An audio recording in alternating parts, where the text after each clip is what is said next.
Hi, everyone. Welcome to Grand Rounds program at Silver Hill Hospital. We'll get started in just a moment as people settle into their Zoom boxes. I'll watch the numbers and then get started in under a minute here.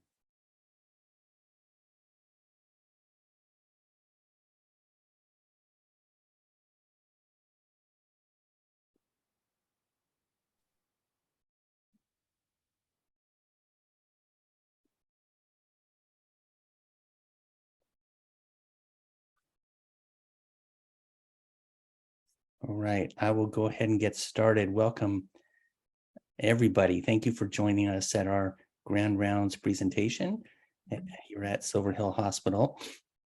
I'm Dr. Jeff Katzman, the Director of Education here at Silver Hill, and we are so delighted to have you join us and are privileged to welcome Dr. Michael Bogenschutz, who will be presenting on the topic, Understanding the Transdiagnostic Effects of Classic Psychedelics.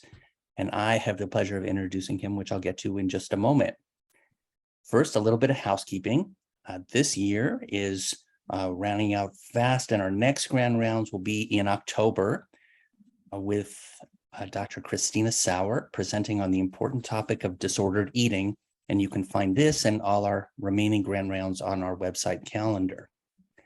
Also, we will have our first on-campus training since the pandemic coming up on October 14th, just a couple of weeks away. Dr. Jonathan Fader will be conducting an interactive motivational interviewing training that comes highly recommended by individuals who've taken this training in the past. There are a few spots left, so please consider joining us for this day-long workshop on the beautiful campus at Silver Hill Hospital. Back to today's lecture. Questions remain an important part of our Grand Rounds lecture, and we would love to hear from you. Dr. Gerber and Dr. Grote will join me to moderate a Q&A discussion with Dr. Bogenschutz at the conclusion of his lecture. This is your opportunity to put forward questions and comments to Dr. Bogenschutz. As always, you can submit a question anytime during the talk using the Q&A box, and we'll get to those at the end of the presentation. And you can either submit them with your name, or if you prefer, you can submit them anonymously. If you wish to receive education credits, CME or CEU, please kindly complete the evaluation survey that will pop up in the browser when the webinar ends. We will also email a copy of the evaluation after the webinar concludes. And finally, disclosures.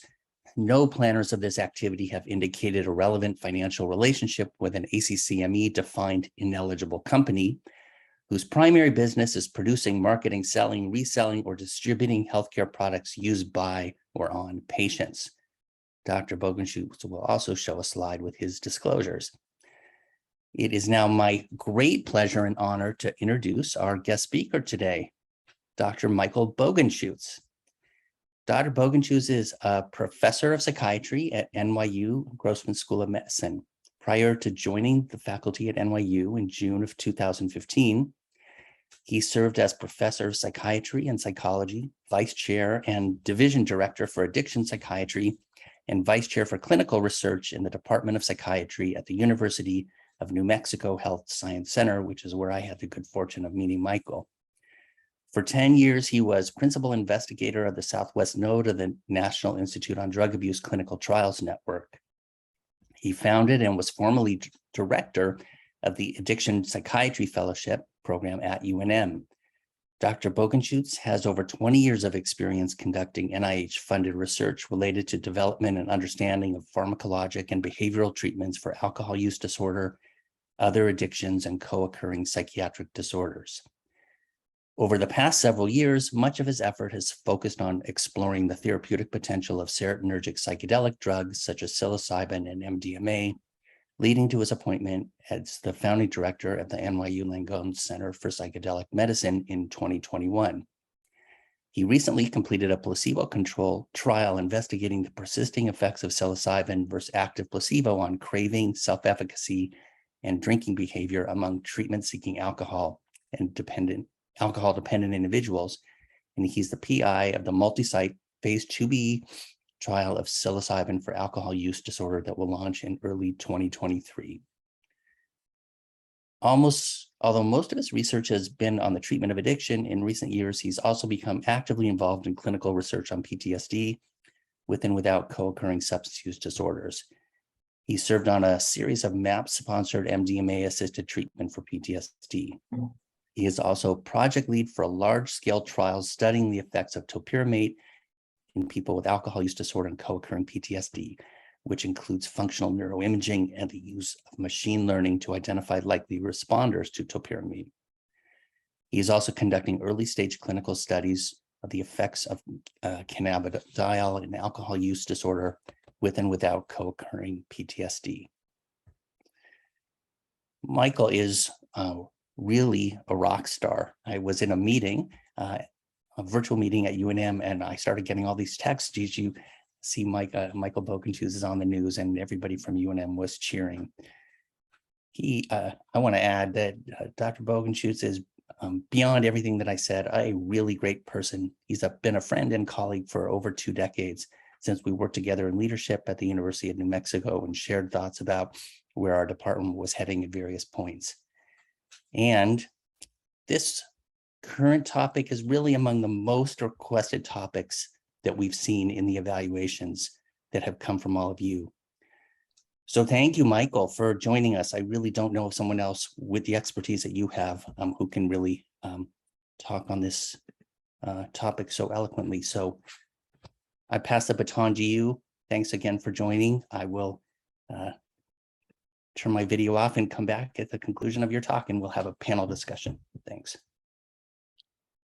Hey, well, thanks, Jeff, for that very kind introduction. And thanks so much for the invitation to give this talk today. And I've had the opportunity to have a few conversations recently with Dr. Kassman and Dr. Gerber and about what's going on at Silver Hill and interest in this field of psychedelic medicine. And yeah, I'm very impressed with the work that's going on there, and hope to be able to make a visit sometime in person to get better acquainted. So I'm going to jump right in here because there's quite a bit to cover, and I want to make sure we have plenty of time for questions and discussion at the end. Now this is what happened. Okay, that'll work. So here are my disclosures. Do some consulting and serve on a couple of advisory boards for companies that are doing drug development in this area. And we have research support from a number of different areas, including the commercial interests mentioned here. So this is a fairly broad-ranging, big picture kind of talk, which is, I think, a good opportunity to kind of step back and look at the big picture and also to try to identify some themes within the published research that can help us understand how these drugs might work, what their potential might be, and what we ought to be doing to move the field forward. So I'll start with a little bit of historical context, then survey the evidence of clinical effectiveness and efficacy studies that have been done, talk a bit on possible mechanisms of action where there is some information but still much that's unknown, and then consider some promising directions for future research. So let's start at the very beginning. Classic psychedelic is maybe not a term that is familiar to everyone. And in recent years, we've sort of moved towards using the word psychedelic rather than hallucinogen because it's somewhat more descriptive, but still not entirely clear what we might mean by that. But the term psychedelic was coined back in the 1950s by Humphrey Osmond, who was a prominent researcher of that era, studying alcohol use disorder treatment with LSD primarily. And in an exchange with Aldous Huxley, he proposed this word psychedelic, meaning mind manifesting, essentially, which they both agreed was better than the Huxley entry into the competition, which was phenerothime. which I don't even remember exactly what that's supposed to mean, but psychedelic definitely sounds better. So naturally occurring psychedelics have been used for at least 5,000 years. There's peyote in particular, there's clear evidence for that from archaeological data. And the classic psychedelics are one of a number of classes of drugs that we might call hallucinogens. And these include so the serotonergic hallucinogens include the classic psychedelics, which are drugs like psilocybin, LSD, mescaline, dimethyltryptamine, and many, many other synthetic compounds. Those are the classic psychedelics, and they're characterized by the very pronounced alterations in consciousness, including sensory perception, thought process, and whole basic interpretation of reality on a very fundamental level, such as where's the boundary between myself and the rest of the universe. So very pronounced mind-altering effects without a lot of physiological effects or physical dependence. The other group of serotonergic hallucinogens is the sort of classic type of this this subclass is MDMA, which is often called entactogen or empathogen.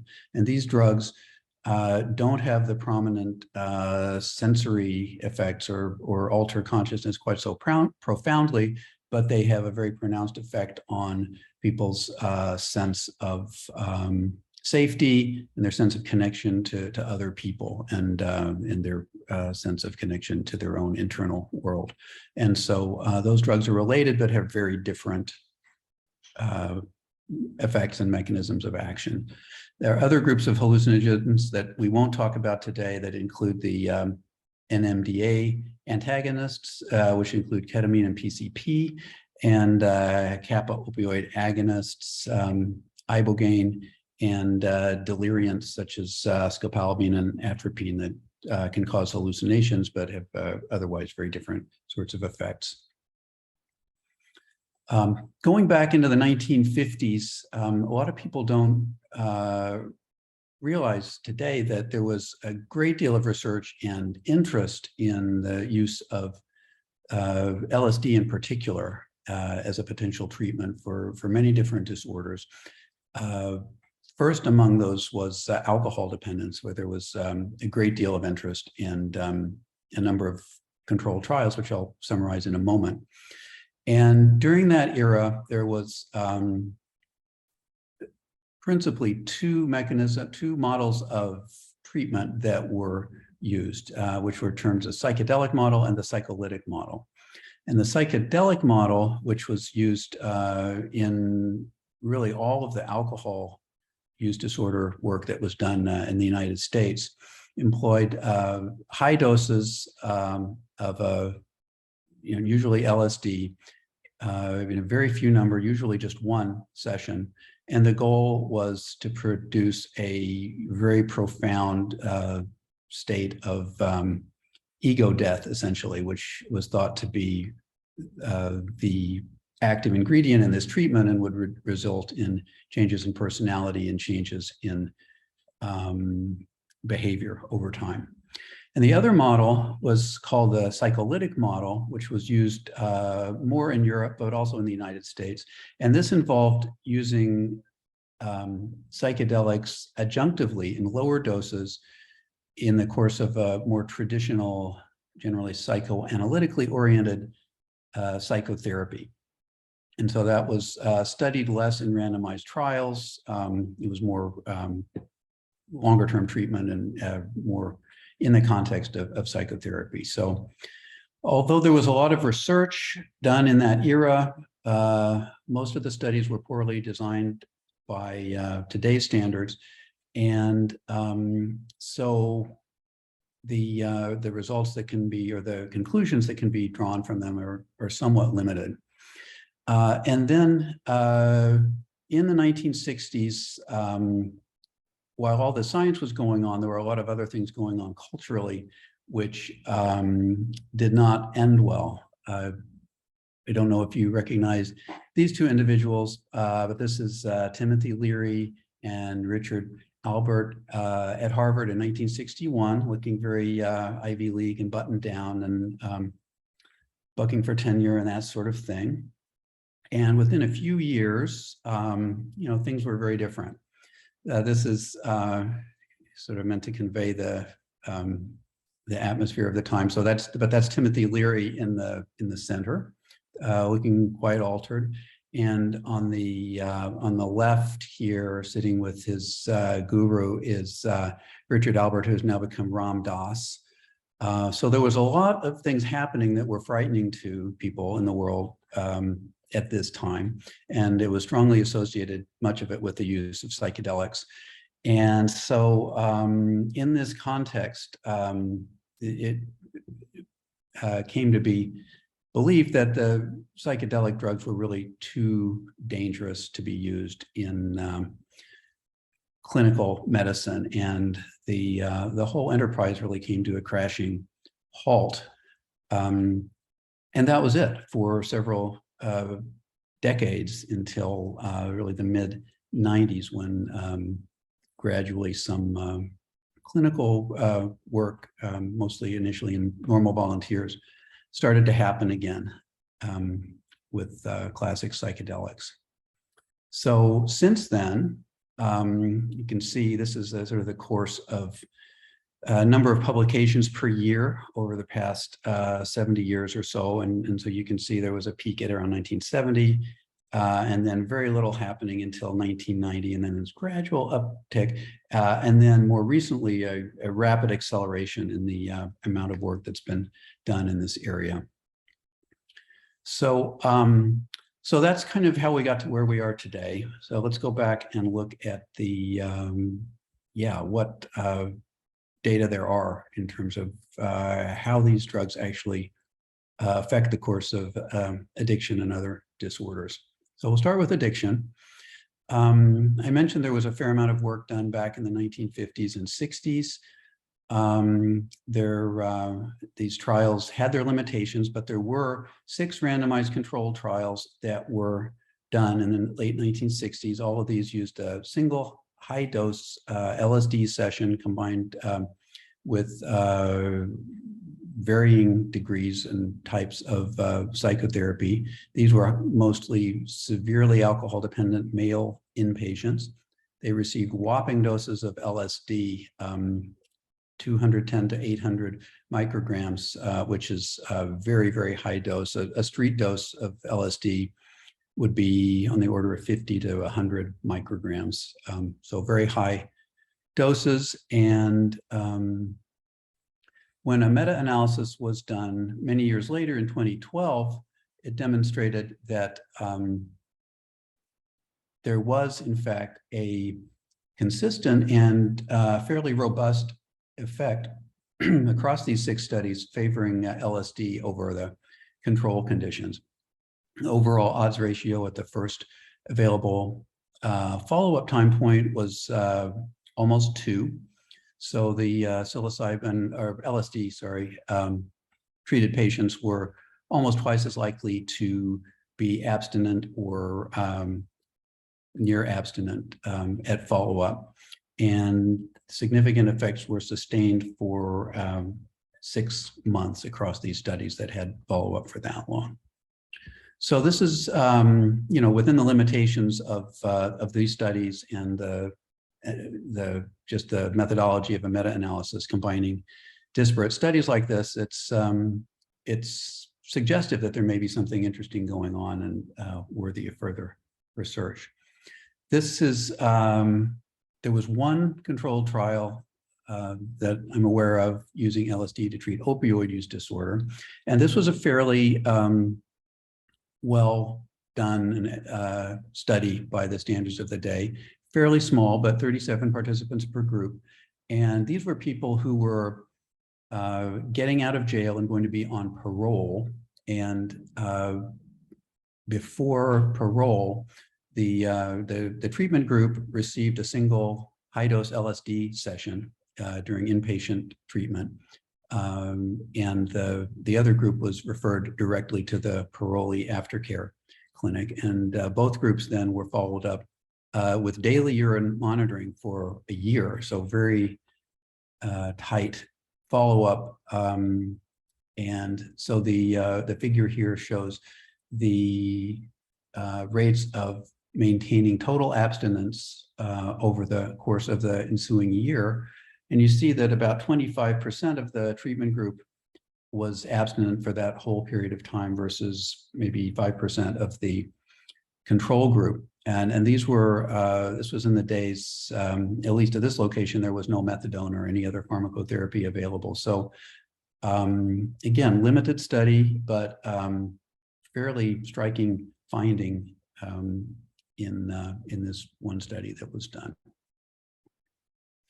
So fast forward several decades, when the clinical research was starting, this was the first study that my group completed at the University of New Mexico with psilocybin for alcohol use disorder. And this first study was a simple open label trial with 10 participants. They received 2 doses of psilocybin in the context of a 12-week course of therapy. And then we followed their outcomes out to 36 weeks. And so what you can see here, this is the percentage of days that they were drinking heavily. At baseline, prior to treatment, it was around 35. During the first 4 weeks of treatment, but before receiving study drug, they received 4 sessions of therapy, and it decreased their drinking significantly. But after receiving the first psilocybin dose, their drinking, heavy drinking days plunged pretty dramatically, and that improvement was maintained for the most part over the entire follow-up period. And the medication appeared to be well tolerated, and there were no real safety issues. So this was, again, very limited study, but promising results to motivate a controlled trial. So the next step was to do a controlled trial, and this is the one we published last month in JAMA Psychiatry. And I'll summarize briefly, and I'll spend a little time talking about the methodology and the treatment model because it's similar to ones that are used in a number of the other studies that we'll discuss. So there are basically, this was a 2-group randomized controlled trial, and there were adult patients with DSM for alcohol dependence, and they were randomized 1-to-1 to psilocybin or diphenhydramine. And they had 2 dosing sessions that were 4 weeks apart, and 12 sessions of psychotherapy, 4 sessions before the first dosing session, 4 sessions in between the 2, and 4 sessions after the second dosing session. And so it's the psilocybin club sandwich design. And there was an open label extension phase for people who completed the double-blind follow-up to week 36. All patients in that session were given psilocybin. And yeah, the psychotherapy, as I mentioned, 12 sessions. It consisted primarily of, in terms of alcohol treatment, there was motivational enhancement therapy and some skills-based cognitive behavioral therapy. And there was, in terms of the psychedelic model, there was sort of a standard set of content that involves preparing patients for the experience using just psychoeducation and taking a life history and really trying to develop a therapeutic alliance between the therapists and the participant, and then basically non-directive, patient-centered integration work afterwards to help them make meaning out of their experience and figure out how to use it. And this was conducted by a team of 2 therapists, generally one male and one female, although that wasn't 100% of the time. In terms of the medications, the dose in the first psilocybin session was 25 milligrams per 70 kilograms, so it was weight-based. All the participants in the diphenhydramine group received 50 milligrams in the first session. And then the dose in the second session was increased, the amount of increase depending on how strong the experience was in the first session. So if the if the participant had a relatively mild response to the psilocybin in the first session, they'd receive the higher dose of 40 milligrams per 70 kilograms. And if they had a more robust experience, they would just be increased up to 30 milligrams per 70 kilograms in the second session. And then we followed them out to week 36 with a lot of different outcome measures, which I'll cover when we get to the outcomes here in a moment. Also looking at acute medication effects. And the primary outcome measure defined a priori was the percent heavy drinking days during the entire follow-up period from week 4 following the first psilocybin session to week 36. And for those who aren't familiar with this concept, a heavy drinking day is a day in which if you're a man, you drink 5 or more drinks. That's a heavy drinking day. For a woman, it's 4 or more drinks. And then the percentage is just, how many days did you drink that much divided by the number of days. So, if you did it every day, that'd be 100%. If you did it 1 day a week, that would be like, 13% or whatever that it works out to. So percent heavy drinking days. This is just to show quantitatively about the subjective effects that people experienced. The 5D ASC, it's the 5-dimensional altered states of consciousness scale, and it's the best validated scale we have for measuring the, measuring the characteristic psychoactive effects of these drugs. And the scales are, subscales are, OBN is Oceanic Boundlessness, and that these are kind of funny names that come from the German, and so they sound a little expansive to me. But Oceanic Boundlessness, it's like the sort of the mystical quality that's captured in some of the other scales, like the mystical experience questionnaire. So it's the experience of essentially characterized by oneness and this expansive quality. DED is dread of ego dissolution. So this is kind of the dark side, the sort of bad trip aspects of the experiences, feelings of panic, fragmentation, detachment, alienation, paranoia. So that's dread of ego dissolution. And VRS is visionary restructuralization, which is basically the visual and other sensory aspects of the experience. AUA is auditory alterations. That's sort of another subcategory of the sensory aspects. And then the last one, VIR, is vigilance reduction. And that's basically, a sense of, fogginess or lack of clarity in one's thinking. So you can see the effects are much, much higher in the psilocybin group, not surprisingly, except for this, the vigilance factor, which was also significantly affected by the diphenhydramine. So that's good. It means that the drug was doing what we expected it to do. Moving on to the drinking outcomes then. So I'll show you a number of slides here. This is the primary outcome, which was percent heavy drinking days. And you can see that it drops significantly during the first month, which is before they ever receive psilocybin, between screening and weeks 1 to 4.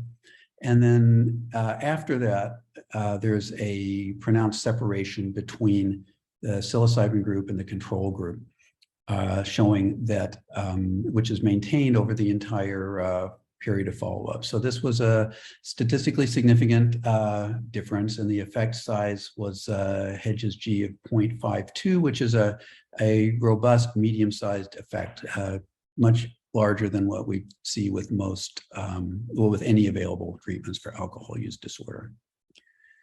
Very similar pattern if we look at drinks per day, which is just, total quantity of alcohol consumption, number of drinks divided by number of days. Very similar pattern, and again, a robust effect size over time. Percent drinking days look the same, slightly less, smaller effect size. Perhaps not surprising because less than half of the participants in the study were actually had a treatment goal of abstinence. The majority of them wanted to decrease their drinking and be able to control it better.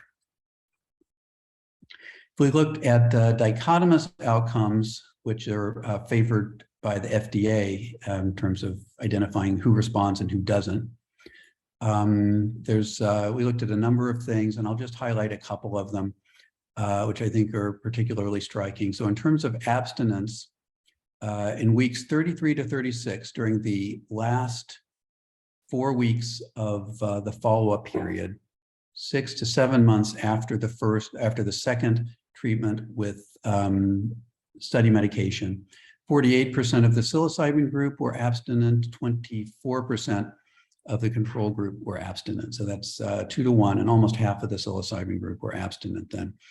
And if we look at let's just say World Health Organization risk level decreased by 2 levels or more. This is a measure of just how much, it's basically based on drinks per day. And there's risk levels that are associated with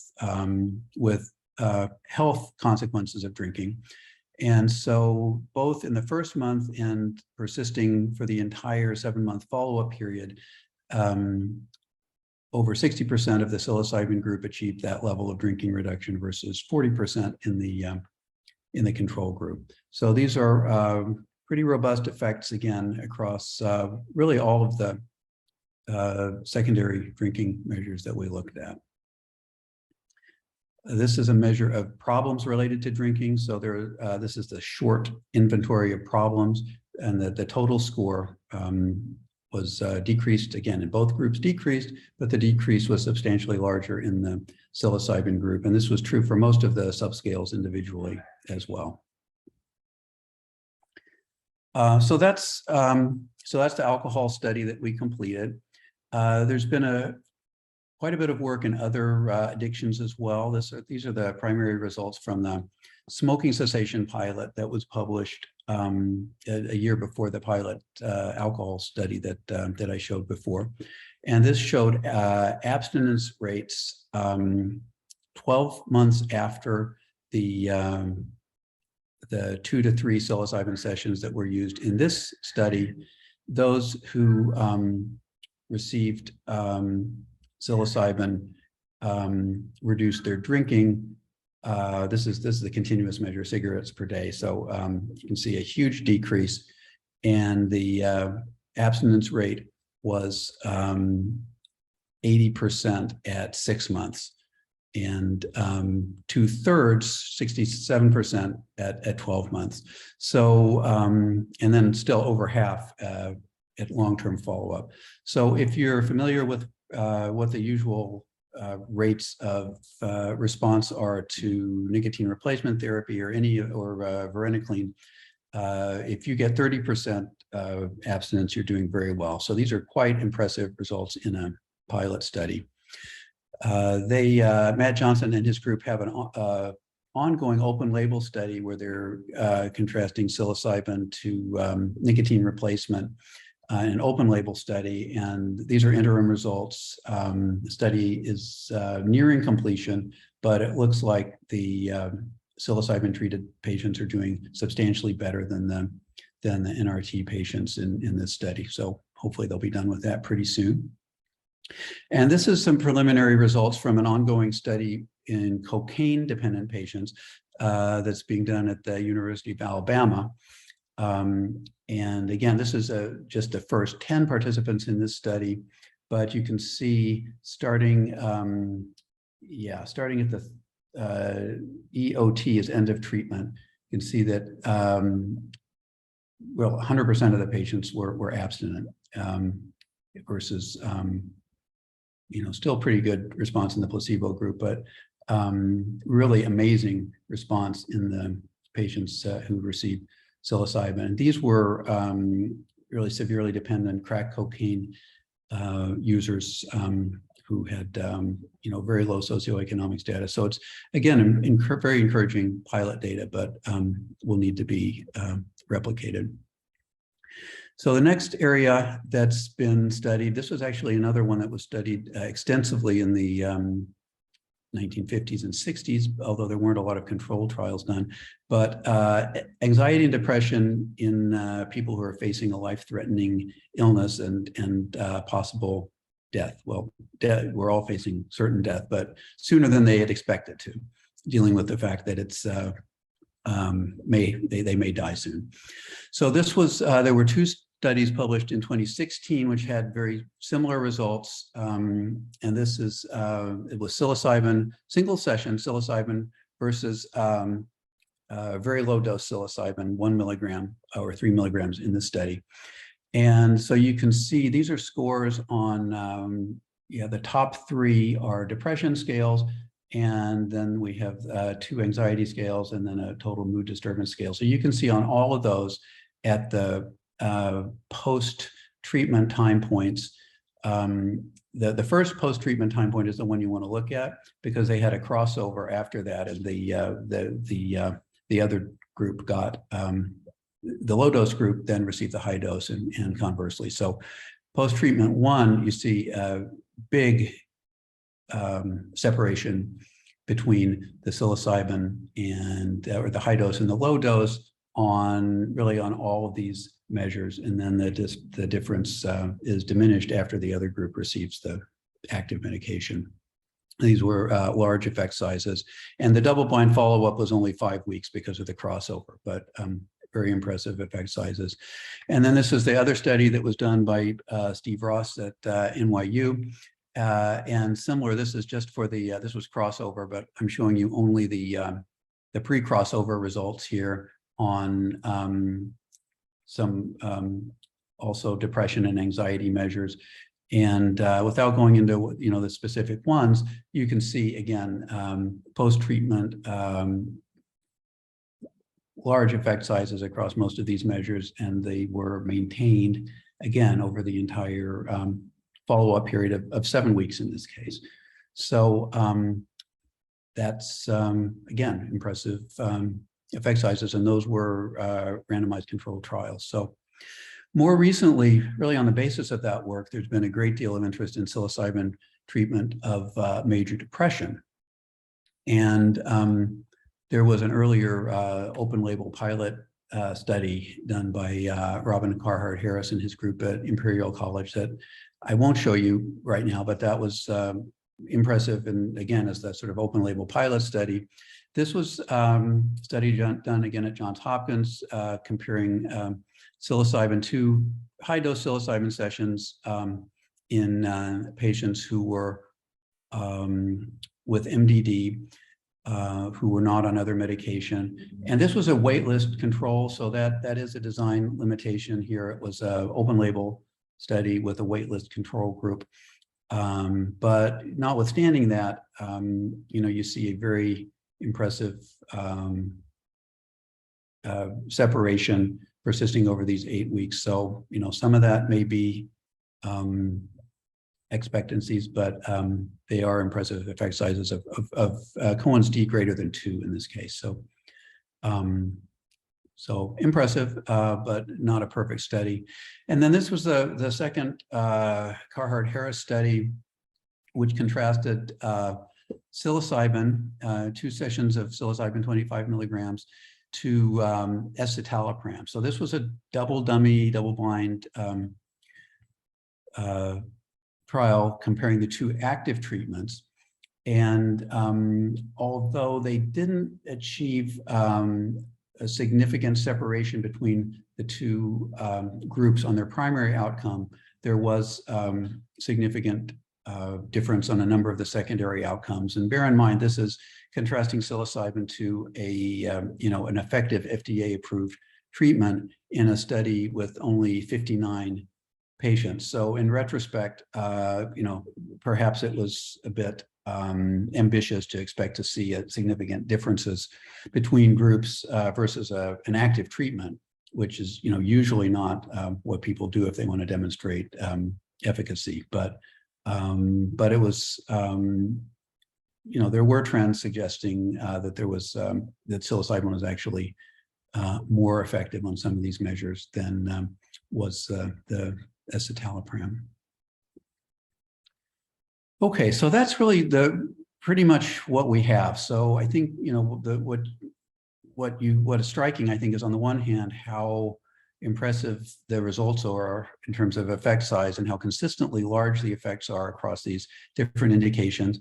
And the other important thing is how small all of these studies have been, and how limited a database this really is. So I think it's on the one hand very, very exciting, and on the other hand we're still very early in the game here. And even the AUD trial that we published recently, which was reasonably sized, but that's still very small in relation to the kind of work that's usually done to support FDA approval.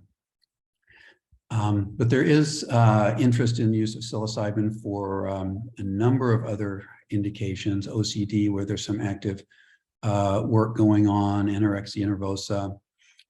There's some preliminary findings demonstrating promising effects on migraine headache. Treatment of pain is of interest, but not a lot of information there in terms of clinical trials. Strong preclinical data on anti-inflammatory effects of very, very low effects, very, very low doses of classic psychedelics, non-psychoactive doses. So this is, one way where they're, microdosing might actually be able to accomplish something. And there's even studies in Lyme disease and who knows what else. So lots of excitement and speculation at this point. Okay, so this is the other main section. And again, this is fairly speculative in terms of how these drugs actually work in the treatment of people, but there's a fair amount now known in terms of the basic science. So I'll summarize this briefly as best I can. And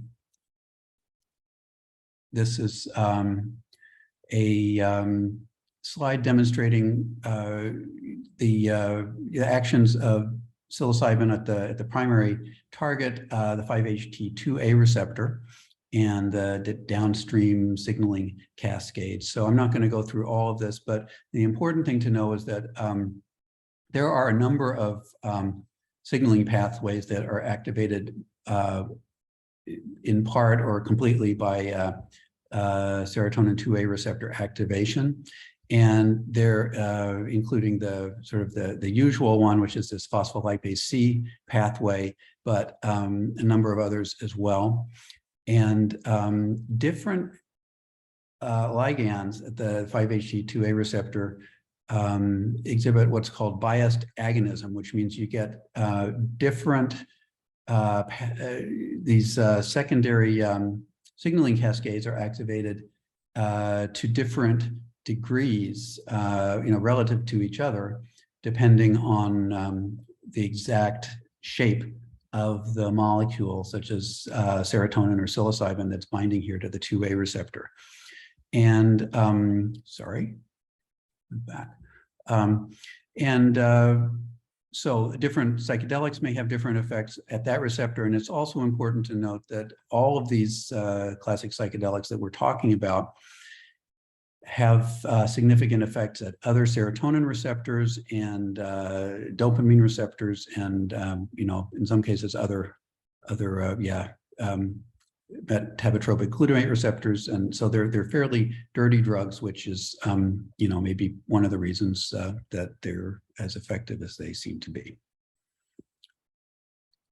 So downstream from the receptor activation, it's well established now that classic psychedelics induce neuroplastic changes at the level of the neuron, including effects on dendritic arborization and spine growth.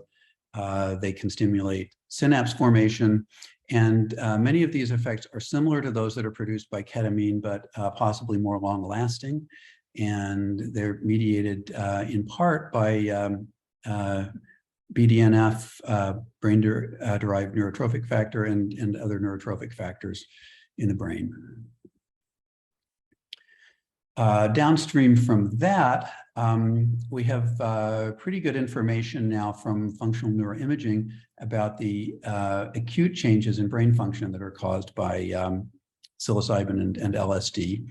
And what we know is that they're under the influence of psilocybin, there's a general breakdown in network organization.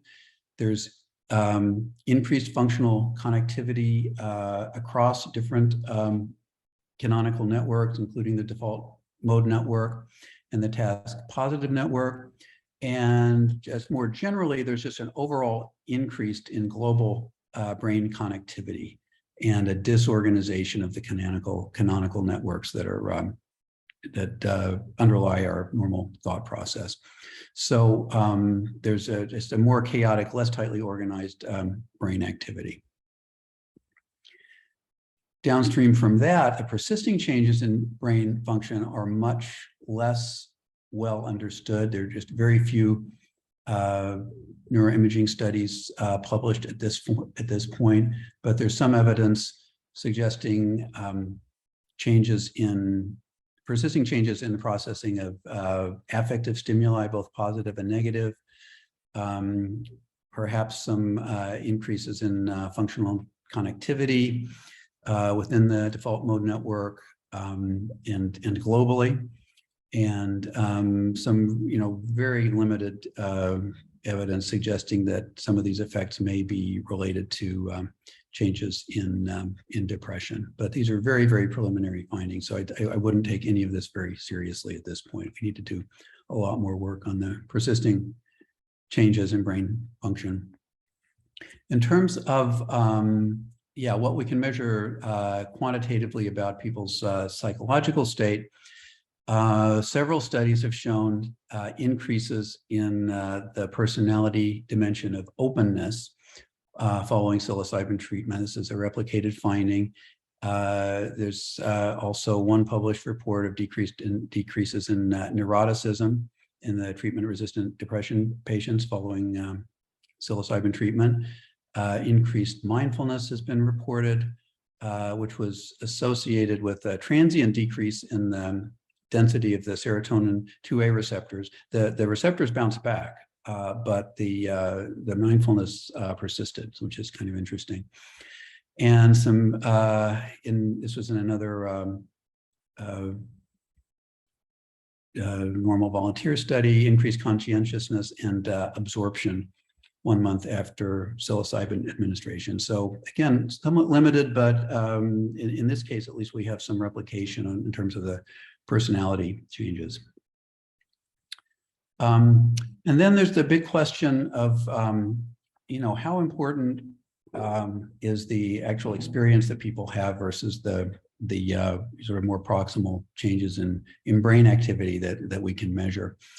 And it's an open question. And when you talk to the participants in these studies, it's very clear that these experiences are highly salient, and they credit them for their persisting changes. And this is just to give you a feeling for how varied these experiences can be, and how and how intense and meaningful to people. But they're not always positive. They're not always about being one with the universe, although in some cases they are. But there's a very wide range, and we've seen improvement in patients who these were I think all patients who ultimately showed significant improvement in terms of their drinking from our study. Subjective effects, just to say a little bit more about what they are, I already showed you the scores on that 5D ASC, but the big three dimensions that are measured by that, as I mentioned, are let's start with the Oceanic Boundlessness. That's the orange ones at the bottom. It's insightfulness, religious experience, experience of unity, and bliss. The anxious ego dissolution is disembodiment, impaired control and cognition, and anxiety. And then the more visual, sensory, visionary restructuralization items are over here in the blue.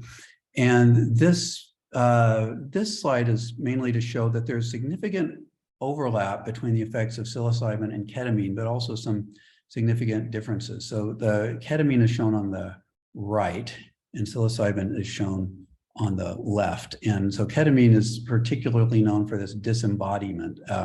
It's a dissociative anesthetic, and that's very high in ketamine, not nearly as high in the psilocybin. Whereas the visual and sensory effects are higher in the psilocybin.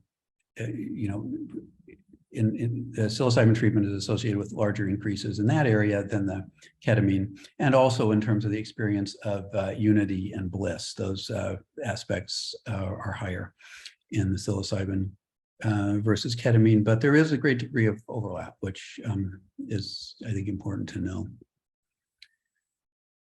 So what have we actually seen about this? So these are, again, very small preliminary results. I showed you the smoking cessation results earlier. There was, in this open label study, a fairly strong correlation between how high was the mystical experience score on this states of consciousness questionnaire and how much did their craving change.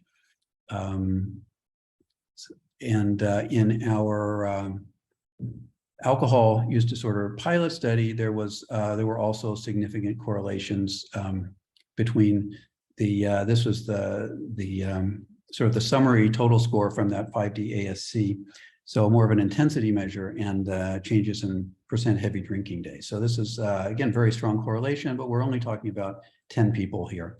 Actually 9 people, because one of them who didn't have follow-up data. So it's for what it's worth, which is a little bit.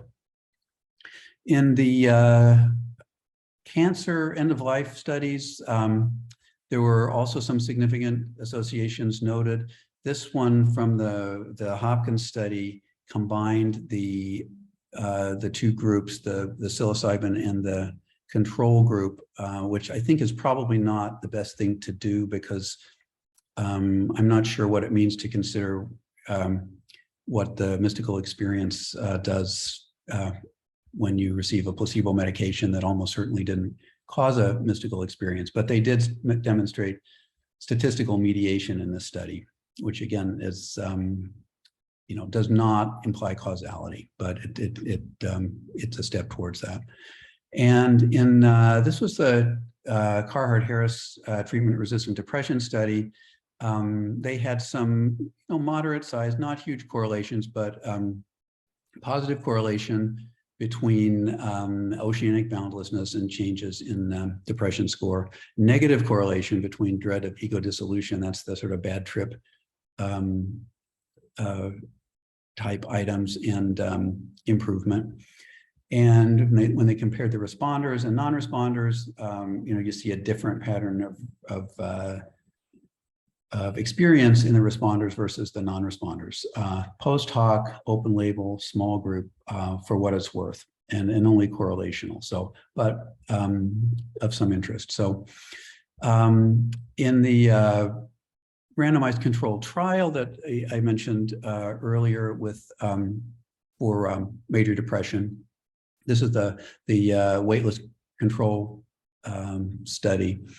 They found more equivocal findings. A complete mystical experience was not associated with greater improvement. there was a significant but not huge correlation between how high was your mystical experience questionnaire score and how much did you improve in your depression. And on a couple of the other secondary measures, they didn't demonstrate significant correlation. So I think there's a fairly consistent pattern of results, but they're again very, very limited small samples, open label studies. So I'll show you just a little more to kind of inform our thinking about mechanisms from the completed alcohol use disorder trial. And these are not, these haven't been published, but we'll be preparing these for publication in the near future. So I'll show you a series of secondary outcomes that in sort of the same format here.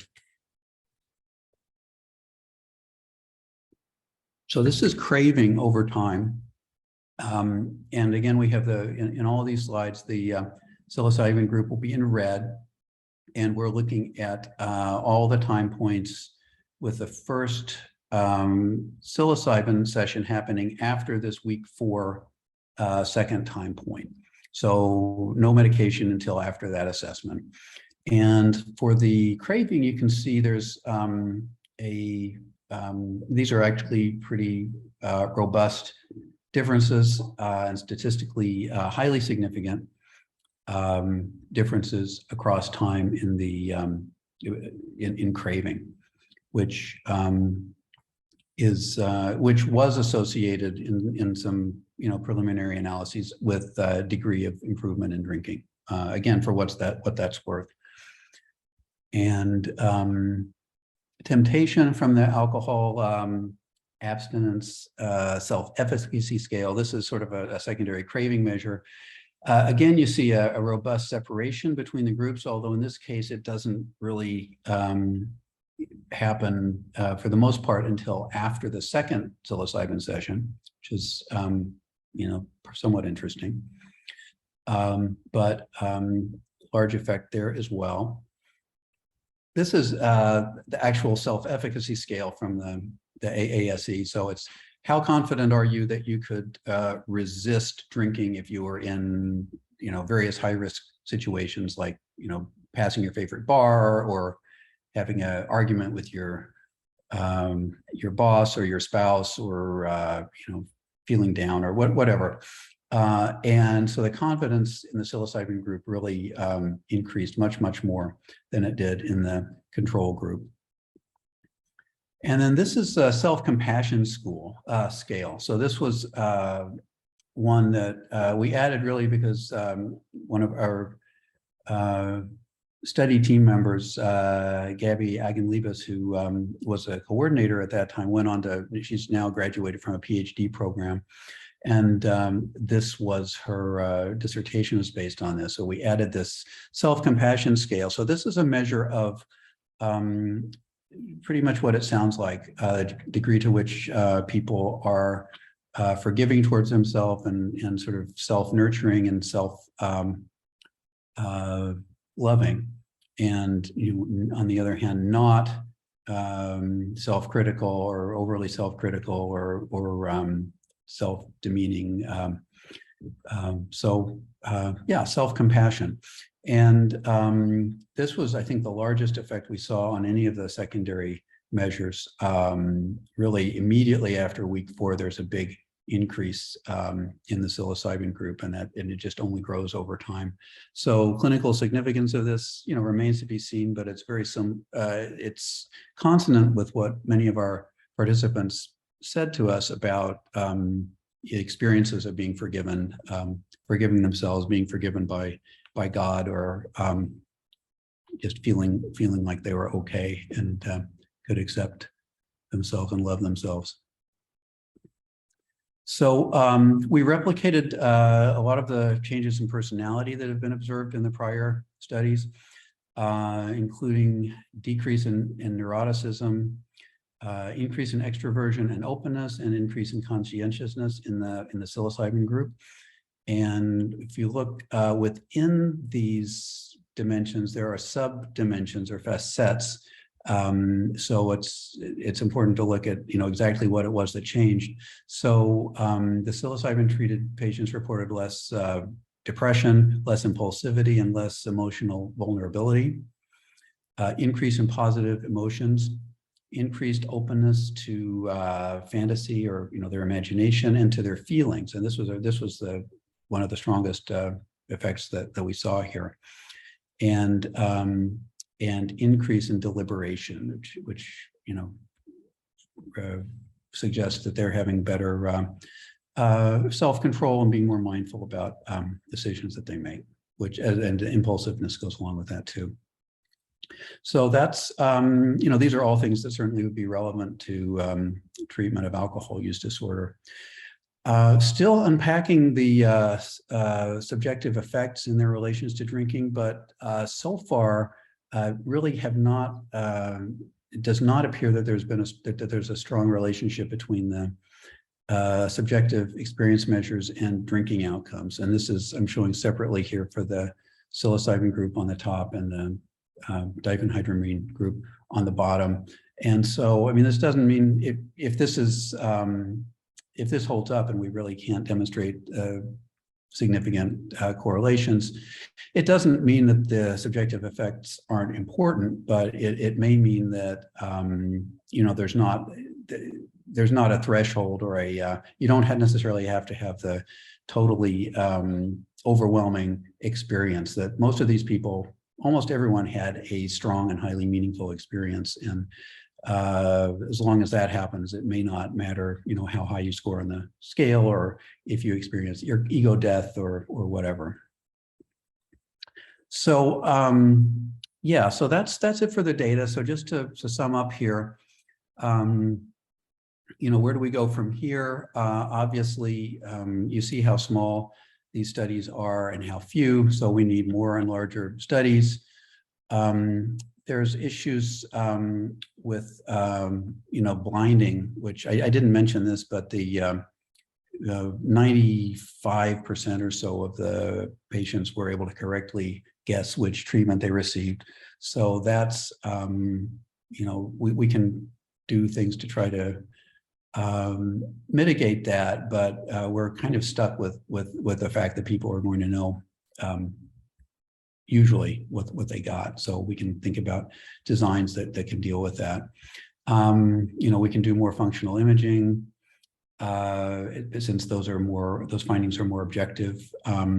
We could try to have a non-psychedelic psychedelic control group. There are chemically related drugs that are not psychoactive, but then again, they're not doing exactly the same thing. So that wouldn't really tell us, is it the subjective experience or not, because they're doing different things in the brain as well. So we need to bear in mind that the effects of the drugs may be different in different therapeutic contexts. The treatment model is very important, and the interaction between psychotherapy and the drug and the person's own intentions, I think, are likely all to be very important.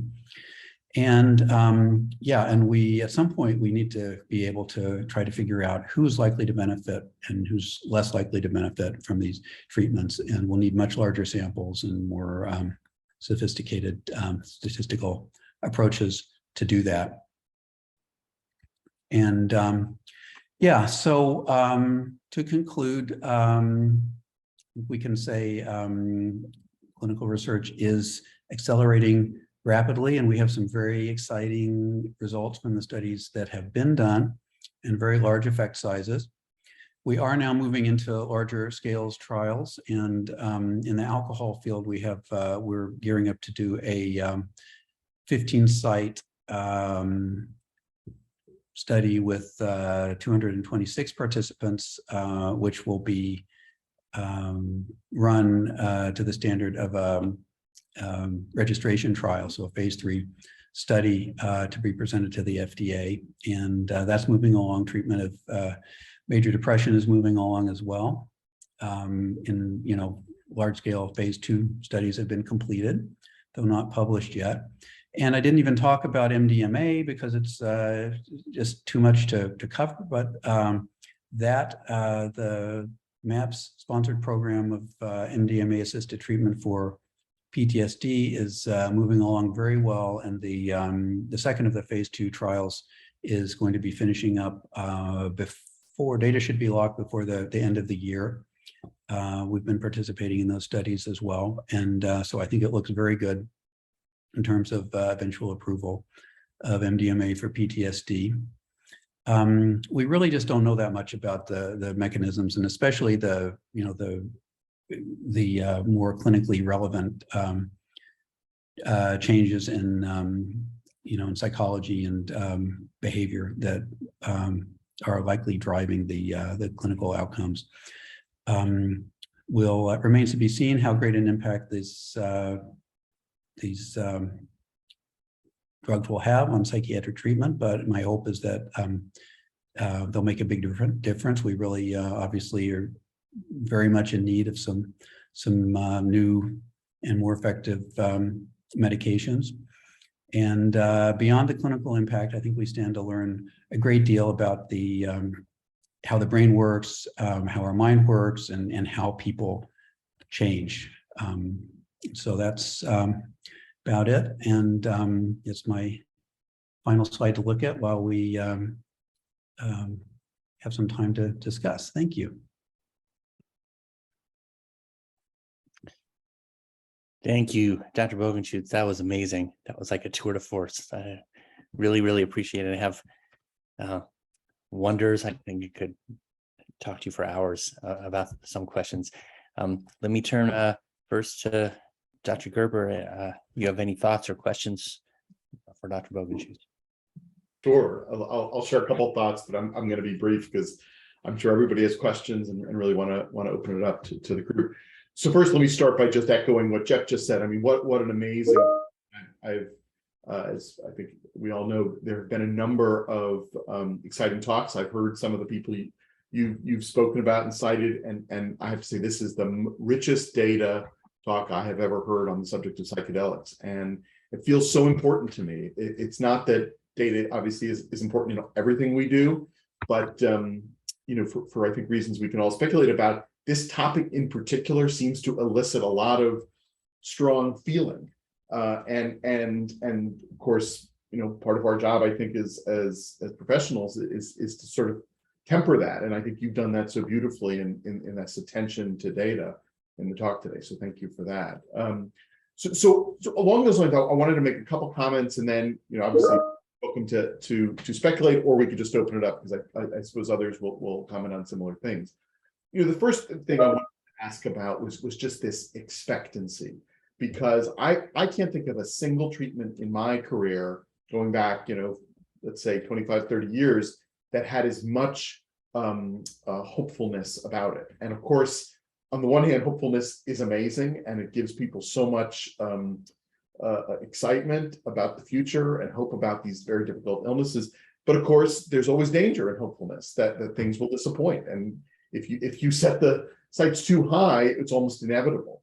And it always reminds me of a teaching that one of my early attendings had, and I think others have heard similars, who used to say to me, use a drug when it's new, because it won't work that well for Yeah. And I don't want that to be true about psychedelics. I want them to work well forever. But I'm curious about how you handle and think about this issue around expectancy. Yeah. Well, it's a big question. And I think, I mean, we can, and I think it's also important to unpack it a little bit, because I think there's certain kind of expectancies that are problematic, but all, in part, expectancy can be part of the, it can actually be a mechanism of action in a way, or interaction with the expectancy. But the problem is if it's like, as you mentioned, if it's driven by hype or, just sort of exaggerated expectations, then obviously that's not likely to continue. And so then we'll have findings that can't be replicated, and it won't work the same in real life. But the problem is not the subjective experience. I mean, that's a drug effect. consequences and attributions related to that experience aren't really a problem either, because those could be mediators. So the problem is if knowledge of which drug you got, influences outcome independent of the effects of the drug. So, if you say, I had a meaningful experience and therefore I expect to get better, that's not a problem. Right. Or I understand myself better, therefore I expect to get better. That's not a problem. It might work that way. But if it's, I had an experience and I know I got psilocybin and I know psilocybin is a wonder drug, therefore I think I'm going to get better. That's a problem, because people may or may not continue to believe. I mean, if they do continue to believe it's a wonder drug, maybe it's not a problem, but they won't, because that's, as you mentioned, that's kind of the cycle, and people, so that's not reliable. And it's similar for the therapist too. I mean, because therapist unblinding was also, almost universal in this study and in all of these studies. And so that can obviously influence outcomes too. I think it's unlikely that, such attributions could account for effects as large as we're seeing in these studies and as persistent. I mean, placebo effects are real, but, we don't usually see large effects persisting for 6 months based on placebo effects, but it's a real issue. So how do we deal with this? So some of the earlier studies with human lab studies that Roland Griffiths has really went to obsessive lengths to try to conceal the design of the study from both the patients and all the members of the study team. So you said, well, you might be getting one of 12 different drugs, and we're not going to tell you what those are, or the doses, or how many groups there are, or anything. And so with all that kind of elaborate setup, they were able to confuse about a third of the patients in terms of what they got. So it's very, very difficult to do this. I think so one thing you can do is ask the patients about their expectations for the treatment options before they receive medication, and and then do some sensitivity analyses to see if that's is that accounting for very much of the effect or not. And another is to do dose response studies rather than placebo controlled study. And the low dose, I mean, in one of those studies I showed you, they actually did use a low dose of psilocybin as a control, and that's the FDA doesn't necessarily like that because you don't know if it's not doing nothing, and it could even be counter therapeutic. I mean, the MAPS studies suggested, I don't think they proved it, but they suggested that they were using a low dose of 50 milligrams of MDMA or as a control condition, and they actually found worse outcomes with that than with absolute placebo. So in some cases, there might be, if you have an effect, but you sort of have failure to launch, this drug potentially could be counter therapeutic. I don't know if that's, if that's really something that's going to hold up. But in any case, there's problems with using, active placebo that's really not even a placebo. But if you did demonstrate, with psilocybin from, 0.5 milligrams to 5 milligrams to 10 milligrams to 25 milligrams, clear dose response effect, that shows you that something is happening. And it may not satisfy the FDA, but it would be a good, something to do just to very clearly demonstrate that there are drug effects going on. Another thing you can do is just, do open label studies, and for some purposes, such as, pilot studies and effectiveness, comparative efficacy trials, that's, what you end up doing anyway, but that has some value, but that doesn't help answer this question. And then the last thing you can do is to, as much as possible, find outcomes, at least secondary outcomes, that you don't expect to be subject to those expectancies, objective outcomes that are not under conscious control. So, if you're looking at a fMRI signal so in alcohol, maybe, response to cues or response to stress, or response to positive versus negative affective cues. I mean, a number of things that you can do pretty reliably with fMRI. And you can do a lot of this with computational tasks without fMRI too, which is maybe more practical in some cases. So there are objective measures that you can look at, which again aren't going to be, we're not going to get FDA approval because we can decrease attentional bias, but if you can demonstrate things like that, it at least goes a long way towards demonstrating that there's something objective going on that probably isn't just because people thought they got the wonder drug. So that's probably a longer answer than you wanted, but those are, obviously we've been talking and thinking about this a lot. So that's, it's a major issue. Fantastic. Thank you. Thanks, Michael. Dr. Grote, any thoughts? Yeah, just briefly, Dr. Bogenschutz, thank you. I mean, I agree with Dr. Gerber that, you're grounding this in the research, just incredibly impressive and informative. And the really most comprehensive and best lecture I've heard recently on psychedelics. So thank you very, very much. Well, thank you. One thing I'm wondering about, just keeping up with the literature on integrative approaches to psychotherapeutic change and looking at mechanisms of change. You've referenced a lot the ways in which some of the early efforts were addressing anxiety neuroses, and then you have talked a lot about this mindfulness capacity and how that can be applicable to pain, anxiety, substance use disorders. And I'm wondering, thinking about kind of broadly transdiagnostically, what kind of elements of different forms of treatment you think could potentiate psychedelics? So, for example, I'm thinking about the work of acceptance and commitment therapy, right, which is about developing this sense of the observing ego, we used to call it, and also in mindfulness, the mindfulness component of DBT, mentalization stance of being able to be open to one's experience. I hear these kind of common elements, and I'm curious as to your speculation on how something like these, the psychedelic treatments could potentiate and complement these other psychotherapeutic models.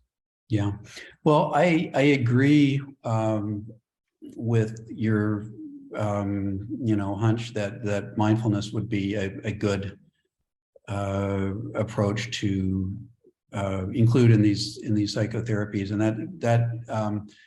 that is what we'll be doing in this next randomized trial in alcohol use disorder, using some mindfulness-based relapse prevention together with motivational enhancement. I think, at least in addiction, I think that motivation is very important, as not so much that that's what the drug is going to change, but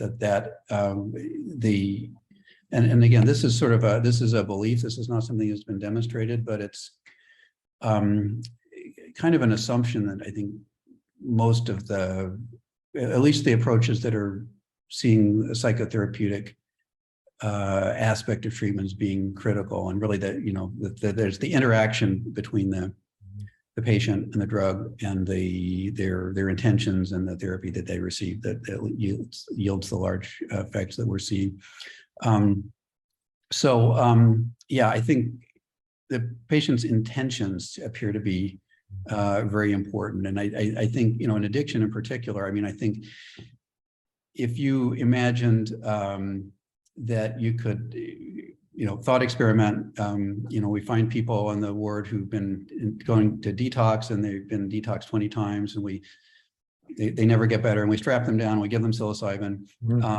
I don't have any reason to think that that's going to help them. I just don't think that's how it works. Or maybe it would help them a little bit, I don't know, but we'd go to jail and probably relapse anyway. So so motivation anyway. So that's why I think, people coming into a trial are usually pretty highly motivated anyway, but in terms of the preparation, I think, focusing people's intentions on where and how they want to change is important.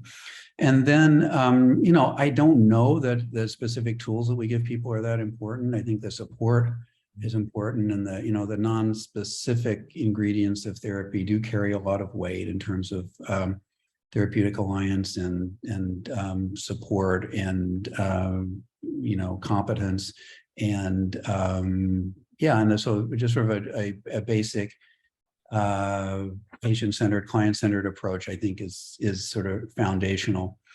But a lot of our patients do, just spontaneously say, I notice these thoughts arising, and I notice them and I let them go. And so they're describing being, more mindful. And when we did in this study that I talked about, we didn't do really mindfulness training per se, but we did self-monitoring, as a sort of the foundation to the cognitive behavioral skills training that we're doing. And so people would, they became very perceptive observers of their own thoughts, behaviors, and feelings. And so I think that, whether you call it cognitive behavioral therapy or mindfulness training or ACT, I think those elements are, can be taken advantage of. And it's really seemed to kind of arise spontaneously without our, talking about mindfulness particularly. So, I think those areas are central. In terms of depression, I don't have direct experience in treating people with depression, or, but I would think that some of the same things would apply. And with, with MDMA, it's a little bit different. The psychotherapy is more active, especially during the session. There's active psychotherapy going on, whereas with the psilocybin, we really just encourage people to focus on their own experience, and they're not very interactive when they're on a high dose of psilocybin. But again, the common thread is that people are encouraged to be open to their experience, to approach rather than avoid, notice what comes up, welcome it, interact with it, move through it. So which is similar to how we instruct people to get through their psilocybin sessions as well. So, and it's not about exposure per se. It's just about acceptance and moving through. Yeah, thank you. All right, we have 8 minutes and 21 questions in the chat. So let's see how we can do this. I'm gonna start with one that's in there that's also merging with my own curiosity. Michael, I had always assumed when I had first heard about these studies that there was kind of a witnessing component of the actual experience, or that you were with somebody. And it sounds like that is not necessarily happening. Is there, we're kind of comparing, does it matter if somebody's there with you or not, or is it just assumed that it doesn't matter? Or what about kind of the witnessing or psychotherapy on the actual experience? Well, I think, it's assumed that it matters because people need support, and they need to have somebody there to be sort of acting as ground control, essentially. So I think that part we assume.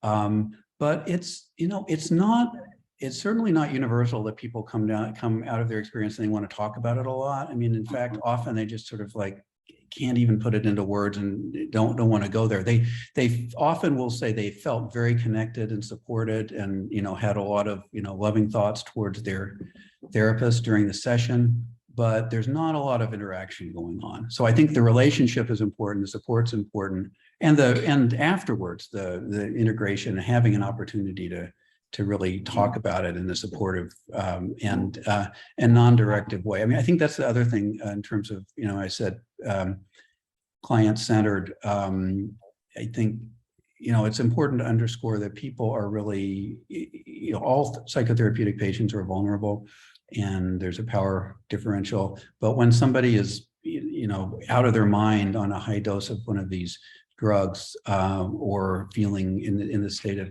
intense openness and acceptance, they're extremely vulnerable. And I mean, we've seen, a few cases of, egregious violations, and obviously it's not unique to psychedelics, but it's something we really need to be extra careful with. So I think, we really try to. This is again why the motivational interviewing and the non-directive approach, I think, is the foundation. You don't want people being brainwashed or being told what to think, because they might listen. I'll group a few questions here. Coming from the field, asking, is this clinically available yet? And asking, are there negative side effects? And do we, and what are they, and what would need to be considered? Yeah. So the answer to the first question is no. Yeah, there's no, none of these drugs have been, demonstrated to be safe and effective to the satisfaction of the FDA, and getting pretty close in terms of the MDMA for PTSD, but it'll still be a few years. In terms of the side effects, I mean, in these studies where people are both carefully screened and very carefully supported through the sessions, the side effects have been quite manageable, but not non-existent. Psilocybin causes mild to moderate headaches quite commonly. About half of our participants had headaches after one or more of their sessions. So that happens. That's not a big deal. During the sessions, people can become extremely anxious, dysphoric. We had one person who had some transient suicidal, passive suicidal ideation, but that can happen. It's very important for people to have support and medical backup to be available if necessary. In the double-blind study, we treated a couple of people with benzodiazepines during the session when they were extremely anxious, and that seemed to work pretty well. In the open label study, which we haven't published yet, there was one person who became significantly paranoid and just was very uncomfortable and asked to be said make this stop, and we gave them 5 milligrams of olanzapine. First we gave them the benzo and it didn't work, but the olanzapine worked within about an hour and they were fine. So those drugs work, but they do need to be available because it's uncommon, but these things can happen. And medically, if people aren't screened, people with high blood pressure or heart disease, or uncontrolled diabetes, or other serious health conditions could be at risk. Individuals out there who are interested in being involved in a study, there was some mention of that in the chat. Would they look up your center at NYU, or what's the best way for people? Yes. So we have a sort of an online survey. Go to our website, Center for Psychedelic Medicine, and there's it says studies or interest in participating, and there's a survey that you can take and about what kind of studies you'd be interested in, and provide contact information. And then we will be starting that alcohol study pretty soon. We have an end-of-life study starting. It's actually not. It's for cancer. It's not end-of-life, but it's for people with serious cancer diagnoses, and smoking cessation study, and hopefully a bunch of others before too long. But those are the ones that are on the immediate horizon. Questions out there about all kinds of things. How about 30 seconds on Lyme disease, which is so important in Connecticut? Or is there any, you mentioned neuronal regeneration. There's a question about spinal cord, negative symptoms of schizophrenia. Those are just a few out there. Yeah, so Lyme disease, I know nothing about that. I think, maybe it's based on the anti-inflammatory effect and that hypothesis, but I mean, there's no evidence, but there are studies underway. I think at Hopkins has one. In terms of neuronal degeneration, there is interest, but whether this could actually, be useful in dementia is, I think, not at all clear. And what was the second one? I got the first one and the third one you mentioned. Did you say spinal cord regeneration? Spinal cord regeneration. Yeah. Again, I don't know. There haven't been really studies on spinal cord as far as I know. Mm-hmm. And are there? There's a question about the differences between ketamine and psilocybin in what you've seen. In a minute, are they summarizable? Yeah, well, ketamine has been used in a very much biological model that minimizes and kind of ignores the subjective effects. It has effects that are pretty robust but don't last for very long in the treatment of depression. And so it's an open question, if would a psychedelic model with ketamine be more effective or have more lasting effect? But there really has not been work done on that, although there are plenty of people in the community who are doing that, because you can do that off label and it's legal. But the differences are, I mean, ketamine does have addiction potential. It's is a drug that some people find rewarding and, you know, can take day after day to feel something that they want to feel, which just does, classic psychedelics just don't do that. So they can be, you know, abused, but they really, people do not become dependent on them and, you know, or addicted in the sense of compulsive use over extended periods of time. And as I showed, there are, you know, subtle differences, well, significant differences in the overall profile of the effects, and more of this sort of mystical and transcendent quality to the psilocybin effects. But you know, there are plenty of people that have had very meaningful ketamine experiences too. So it's not an absolute distinction. Right. It's probably a good sign that we have more questions than time to answer them, so that we'll have to have you back, Dr. Bogenschutz, or for even a longer on-campus presentation or something like that. So thank you so much for being here today. Thank you, Dr. Gerber. Well, thank you. And yeah, hope to be able to follow up, continue the conversation before long. Great. Thank you, everybody, for joining today. As I mentioned before, the CME or CEU link and follow-up email will appear. Please fill out the survey if you'd like those credits. And we've been connected now for an hour and a half, and the end here is always a little jarring as we're left alone in our places of work. So thanks for joining today. Again, we have an on-campus presentation October 14th on motivational interviewing, and you can go to our website to learn more about that and to register. And in 2 weeks, we'll hear from Dr. Christina Sauer on disordered eating. So thank you again, everybody. Cheers, and to a great rest of the week.